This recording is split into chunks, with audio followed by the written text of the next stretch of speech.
그 눈길을 바라보며 자라났습니다. 그러므로 우리 어머님들, 아버님들, 우리 정신적인 고향입니다. 어머니는 풍파많은 이 세상에서 인생의 고달픔을 겪을 때마다 나갈 수 있는 안식처입니다. 어머니는 우리의 인생의 어떠한 호소도 마음 놓고 할 수 있는 사랑의 호소처입니다.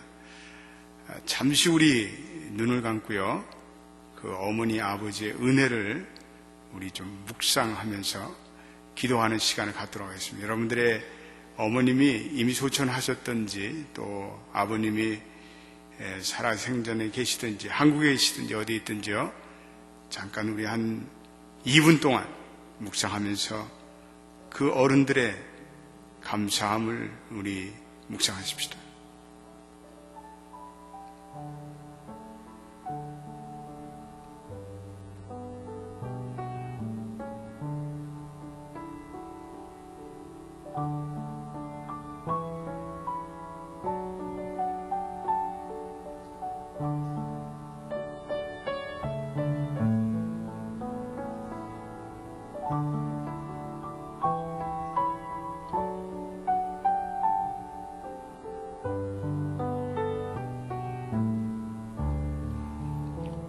아멘. 저는 오늘 어버이날을 맞이해서 우리 어머님, 아버님들이 겪는 그 어떤 노년의 문제에 대해서 좀 생각을 해보고자 합니다. 이거는 우리들도 언젠가는 노년이 됩니다. 저도 미국에 젊었을 때 왔는데 이제 50대 중반이 되고 이제 곧 노년이라는 나이를 부를 시간이 다가오겠죠. 저희 교회는 65세를 기준으로 어르신네들을 설정한다면 수백 명의 이 어르신네들이 계십니다. 또 이 아틀란타가 은퇴하기 좋은 곳이기 때문에 앞으로도 저희 교회 많은 그 어르신네들이 찾아올 줄로 기대하고 있습니다. 제가 우리 교회에서는 앞으로 노인이라는 말은 쓰지 않으면 좋겠어요. 이 노인이라는 말이 좀 부정적인 그런 단어가 의미가 있습니다. 그래서 우리 교회는 시니어 이렇게 하면 좋겠어요. 다 같이 한번 해요. 시니어. 그래서 우리 교회는 노인이라는 말을 쓰지 말고 시니어 그러세요. 미국에는 시니어거든. 노인이 영어가 뭐 elderly people 이렇게 하지만 시니어 그럽니다. 시니어가 훨씬 낫잖아요. 그래서 혹은 실버 세대 이렇게 부르면 좋습니다. 요즘에 그 시니어 어르신네들은 지난 세대들보다 훨씬 더 젊고 또 능력이 있습니다. 그래서 우리 교회 시니어 어르신네들 이렇게 보면은 정말 시니어는 80세가 돼야 되는 것 같아요. 뭐 70세는 이건 우리 교회에서는 명함도 못 냅니다. 정말 요즘의 시니어들은 이렇게 나이가 가늠이 안 돼요. 뒤에서 보면 아줌마 아저씨인데 이렇게 보면 그래요.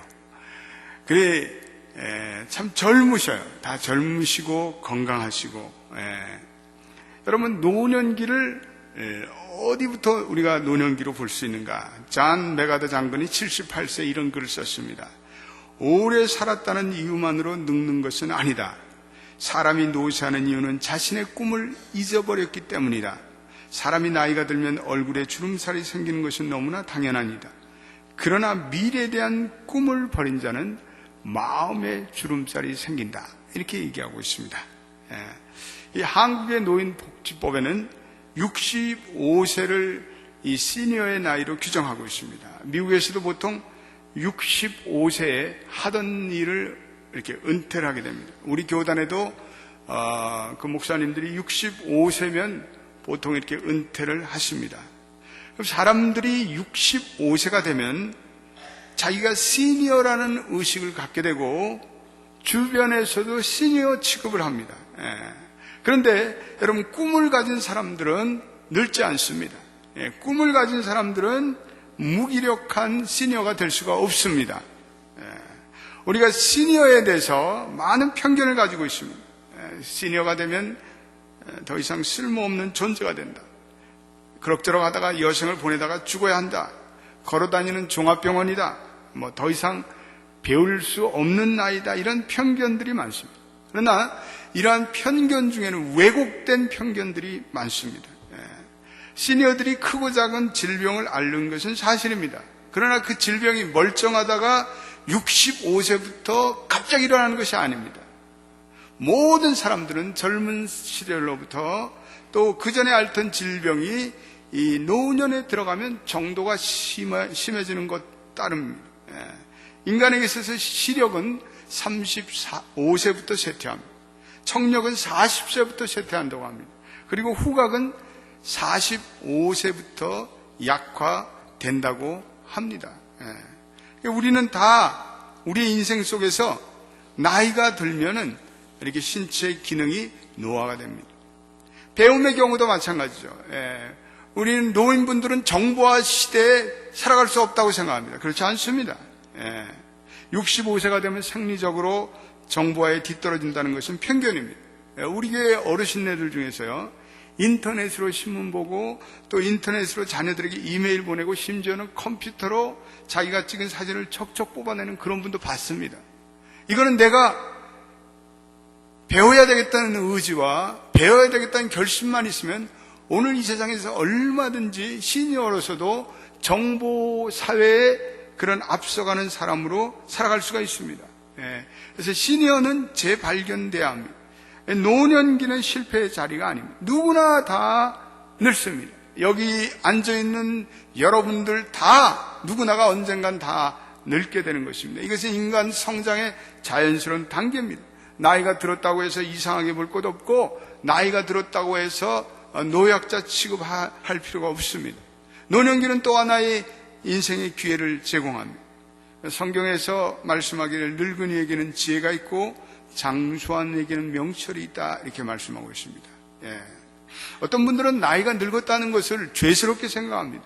그러나 성경은 결코 노년기를 부정적으로 접근하지 않습니다. 만약에 우리의 시니어의 계절을 우리가 잘 사용할 수 있다면 지금껏 경험과 지식을 통해서 다음 세대와 우리 세대를 위해서 가장 완숙한 공헌을 할 수가 있습니다.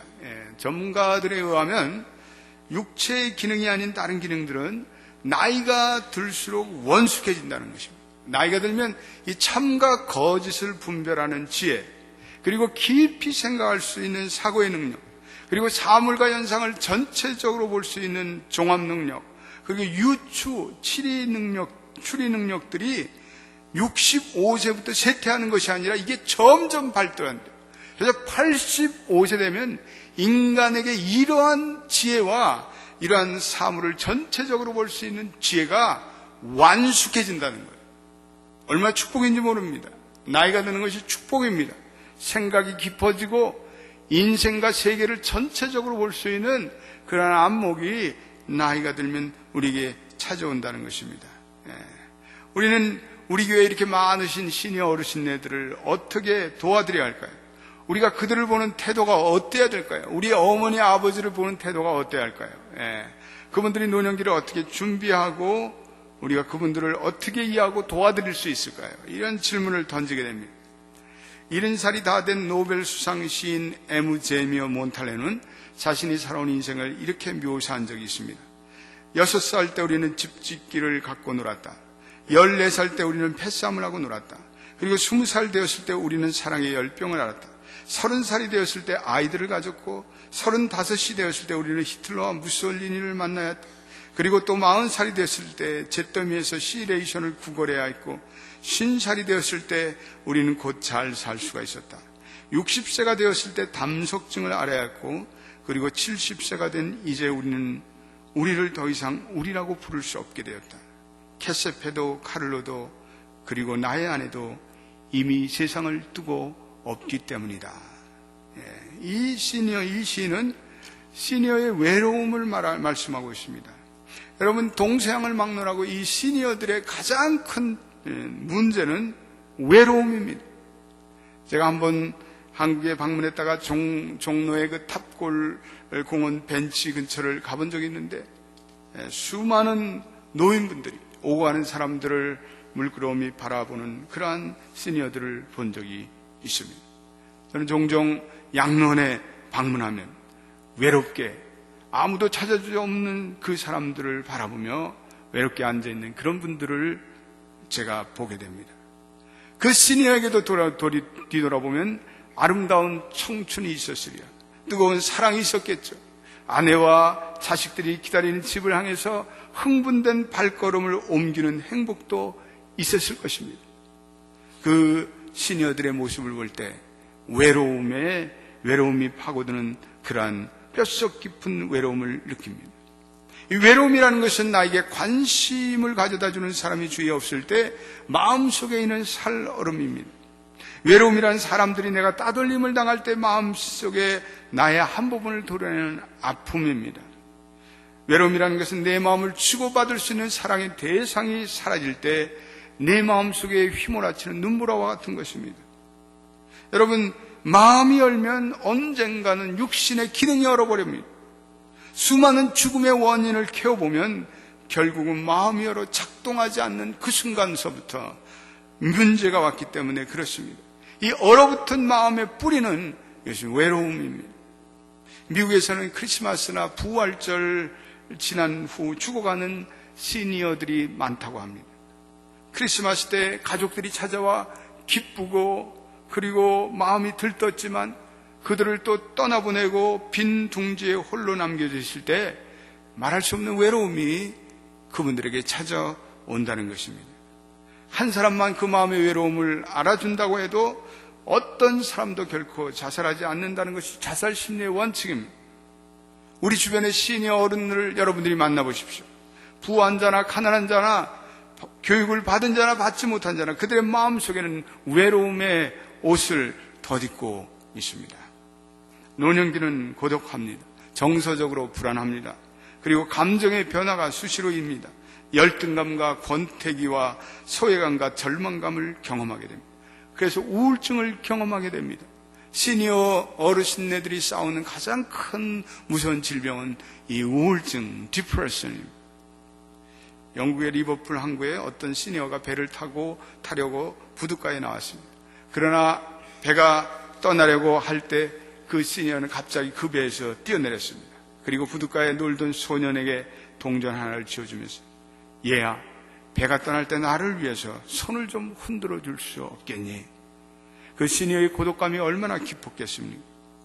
여러분, 인생은 홀로 왔다가 홀로 가는 길이지만 그 고독한 길에서 우리를 아껴주고 사랑할 사람이 있다는 것은 행복한 일입니다.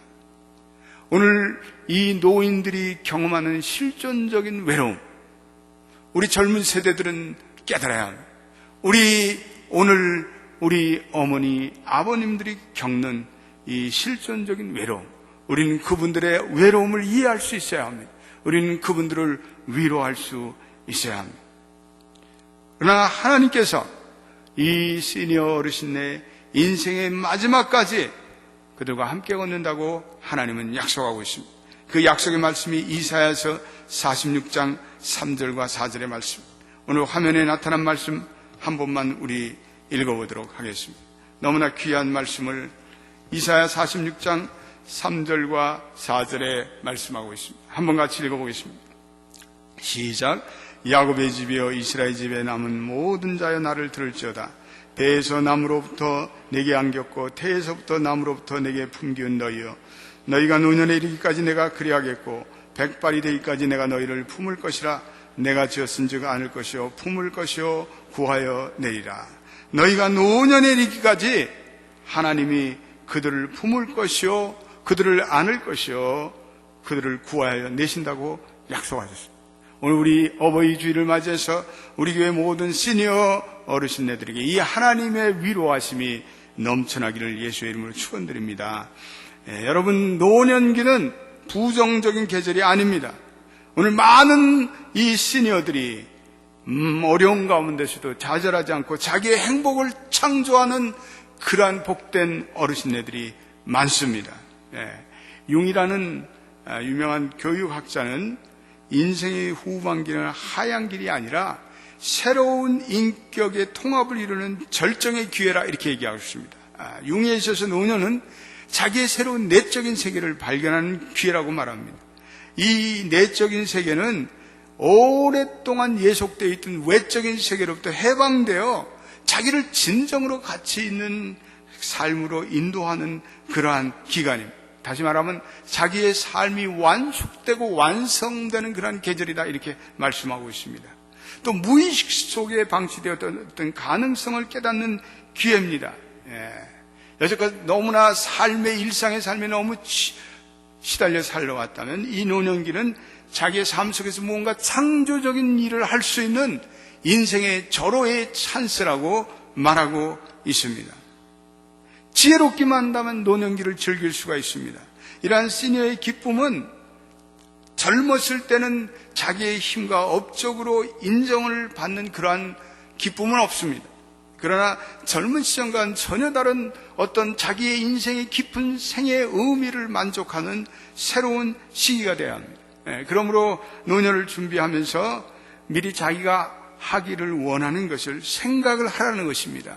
그리고 은퇴한 후에 어디서 살지, 무엇을 할지 그것을 결정하고 준비해야 된다는 것입니다. 한 여름 기간에서 여생을 무엇을 하기를 원하며 그것을 위해 무엇을 준비하느냐 물었더니 93%의 시니어 어린애들이 자기 여생을 어떻게 해야 할지, 무엇을 준비해야 할지 모르겠다, 이렇게 답변하였습니다. 한국분의 서베이 조사 결과입니다. 시니어 어르신네들이 각자의 자기의 인생의 은퇴 플랜을 미리 세워야 합니다. 내가 어디서 살지, 내가 그 나이가 들어서 어떠한 인생의 계획을 가지고 살지. 그래서 어떤 분들은 자기의 취미생활을 개발하기도 하고 어떤 분들은 자기의 창조적인 일에 에너지를 쏟기도 합니다. 시니어 어르신네 때는 일을 너무나 많이 할 수는 없습니다. 자기가 만족을 느낄 정도의 일을 하시면 됩니다. 그리고 자기의 역할과 존엄성을 발견할 일을 계속해야 합니다. 할 일이 있는 사람은 건강한 사람입니다. 그리고 그 할 일을 즐기는 동안에는 온몸의 세포가 계속해서 활동하여 혈액순환을 돕습니다. 어떤 의미에서는 정신도 따라서 건강해집니다. 일의 종류는 그것이 의무든지 또한 자원봉사든지 어떠한 상태든지 의미가 주어지는 일을 이 노년기에는 찾아서 반드시 해야 합니다. 이 미국에 우리 교회도 보면은 1960년대, 70년대 이민 오신 많은 분들이 지금 은퇴 상태에 들어가고 있습니다. 그분들은 지난날의 실버 제너레이션과는 좀 다른 제너레이션입니다. 그분들 중에서 영어를 잘하시는 분들도 계시고 미국 문화를 잘 알고 계신 분들이 있습니다. 적지 않은 분들이 전문직에서 일하시는 분도 계십니다. 그래서 내가 아는 어느 분은 오랫동안 미국 큰 회사의 임원으로 있다가 현재 중국으로 들어가서 기독교인을 양성하는 대학에 가르치는 일을 하시는 그런 분도 계십니다. 또 저번에 그 선교회 모임에서 만난 어떤 분은 연방정부에서 일하다가 과테말라의 농업 선교사로 이렇게 나가셨습니다. 또 어느 장로님은 수의사로 일하다가 아프리카 말라위의 농업 선교사로 이렇게 떠나는 분도 만나게 됐습니다. 인생의 노년기를 하나님의 선교로 보람있게 보내는 적지 않은 분들이 우리 한인교회에 나타나고 있습니다. 자기의 인생을 복되게 의미있게 살아가는 그러한 분입니다. 성경은 말씀합니다. 그러므로 우리가 낙심하지 않으니 겉사람은 부패하나 우리의 속은 날마다 새롭도다. 여러분, 노년기가 절망감과 실패감에 끝나지 않으면 행복을 창조하는 시니어가 되어야 합니다. 노년기의 변화를 긍정적으로 수용하시길 바랍니다. 그리고 홀로 서기를 연습하십시오. 창조적인 삶을 개발하십시오. 모세는 80세에 자기의 민족을 이끄는 위대한 사명을 감당해 안내는 84세의 기도를 통해서 자기의 삶의 소망을 이뤘습니다. 갈렙은 85세에 약속한 땅을 달라고 하나님께 간절히 매달리며 기도했습니다. 사도 요한은 90세에 하나님으로부터 말할 수 없는 영감을 받는 계시록의 저자가 됩니다. 아브라함은 100세에 얻은 이삭을 안고 그는 복의 근원이 되지 않았습니다. 여러분, 인생은 미완성입니다. 완벽할 수가 없습니다. 여러분들의 시니어의 계절을 미리 준비하십시오. 미리 플래닝하십시오. 그러한 분들은 행복한 시니어의 인생을 맞이할 수가 있습니다. 그러면 우리는 어떻게 그 시니어 어르신네들을 도와드릴 수 있을까요? 여러분, 현대화 산업화가 이루어지기 전에 시니어들은 대단히 비교적 행복했습니다. 그 시니어들은 언제나 만날 사람들이 주변에 있었습니다. 자식들이 곁에 있었고 또 품에 안을 수 있는 손자들이 있었습니다. 집만 나서면 마음이 통하는 이웃들이 있었습니다. 가난한 것 때문에 고생했지만 만남에서 오는 어떤 정신적 영향의 부족은 느끼지 않고 살았습니다. 그래서 그들은 그 어려운 시대를 이길 수 있는 정신력이 있었습니다. 오늘 우리 현대인, 특별히 미국에 사시는 많은 시니어들에게는 이 주변에 우리의 사랑의 영양분을 저들에게 쏟아 주셔야 합니다. 저들이 인간 만남에서 오는 사랑의 영양분을 섭취할 때 그들은 만족과 기쁨을 누리며 살아갈 수가 있습니다. 반면에 대화를 나눌 수 있는 인간관계가 상실되면 저들에게 슬픔과 좌절과 분노가 일어납니다. 이러한 정서가 계속되면 쇠약해지고 노쇠해지고 늙어집니다. 시니어 어르신네들은 이야기하기를 좋아합니다. 그들은 과거의 추억에서 힘을 얻습니다. 그들은 과거의 추억에서 힘을 얻어 현재를 살아갑니다. 그래서 그들의 추억이나 아픔을 들어주는 것은 그들을 도와주는 일입니다. 시니어들의 생의 활력을 느끼면 그들은 자기의 생마저 역동성을 느끼게 되기 때문입니다. 저도 우리 어머님이 작년에 소천하셨지만 우리 어머님하고 종종 집에 방문해서 얘기를 하면 옛날 얘기를 많이 하셔요. 근데 이 젊은 사람들은 부모님이 옛날 얘기를 하면 똑같은 얘기 또 하세요?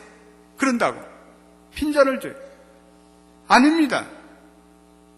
그분들에게 추억의 회상이라는 것은 대단히 중요한 자산이며 정신 활동입니다. 그들의 추억의 회상이 치유의 기능을 가지고 있습니다.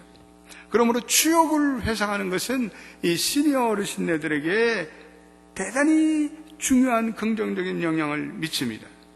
추억의 회상이 치유적으로 나타날 때 그들은 일상의 삶의 새로운 활기를 불어넣고 창의력의 가능성을 일으켜 그 생이 재생되는 경우도 있다고 합니다. 그러므로 여러분들의 부모님들이 지난날의 이야기를 하시면 여러분들이 인내심을 가지고 들어주시길 바랍니다. 그리고 맞장구를 쳐주시길 바랍니다. 그리고 한 번도 안 들은 것처럼 경이로움을 가지고 들어주시게 되길 바랍니다. 그것이 여러분들의 부모님들에게 효도하는 길입니다. 그들의 인생을 활력 있게 만드는 그러한 길이 되기 때문에 그렇습니다. 오늘 시니어 만드는 것은 사실 그들이 의미를 느낄 수 있는 역할이 없기 때문에 그렇습니다. 이런 시니어로 하여금 자기의 정체성을 확인하고 삶의 활력을 가져다주고 시리 들어가는 에너지를 활성화시켜줍니다. 그러므로 우리 교회 팀 사역에서도 반드시 어르신네들이 할 수 있는 그러한 일들, 화단의 일들, 젊은 사람들이 하지 말고 우리 시니어 어르신네들에게 맡기길 바랍니다. 교회의 간단한 일들, 그거 어르신네들 힘이 없고 연약하다고 가만히 놓아두지 마시고 일을 맡기시기 바랍니다. 얼마든지 그분들이 잘해낼 수가 있습니다. 우리들처럼 이렇게 신속하게 빠르게는 못하지만 그분들은 다 해낼 수 있는 그러한 능력을 가지고 있습니다. 여러분들의 가게에서 노인분들이 할 수 있는 잡이 있으면 그러한 잡을 몇 시간이라도 제공해 주시길 바랍니다. 우리 교회 노인대학에 여러분들의 부모님들을 꼭 보내시게 되기를 바랍니다. 우리 미국에는 이 로컬 정부의 시니어 볼런티어들이 너무나 많습니다. 시니어들이 자원봉사라고 해야 할 일들을 많이 제공해 주고 있습니다. 시니어 스쿨을 나가시고 시니어 교육을 받게 되시기를 바랍니다. 사람은 이를 통해서 자기의 역할과 정체성과 의미를 찾게 되고 그리고 영적, 지적, 신체적인 건강을 다시 되찾을 수 있기 때문입니다. 유명한 보바루 여사는 늙는다는 것은 인생의 가장 안타깝고 슬픈 일이 되지 않기 위해서 단 한 가지 방법은 인생에 대한 의미를 부여할 수 있는 목적을 추구하는 길밖에 없다라는 유명한 말을 남겼습니다. 오늘 노년기에 계속해서 자기의 인생을 부여할 수 있는 일을 할 수 있다면 그것이 바로 그들의 생명을 살리는 길이기도 합니다.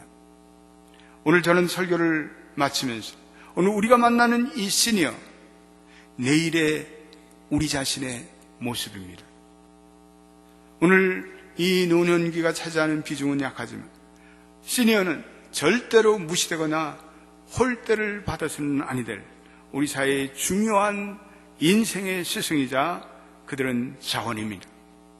레위기 19장 32절, 너는 샘머리 앞에 일어서고 노인의 얼굴을 공경하여 내 하나님을 경외하라.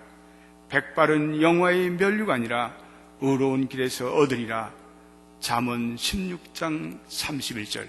오늘 본문의 말씀을 기억하며 우리 주변의 모든 시니어들, 여러분들의 어버이들, 따사로운 눈으로 다시 한번 애정어린 손길로 돌아보는 2주간이 되기를 주님의 이름으로 축원드립니다. 기도하겠습니다.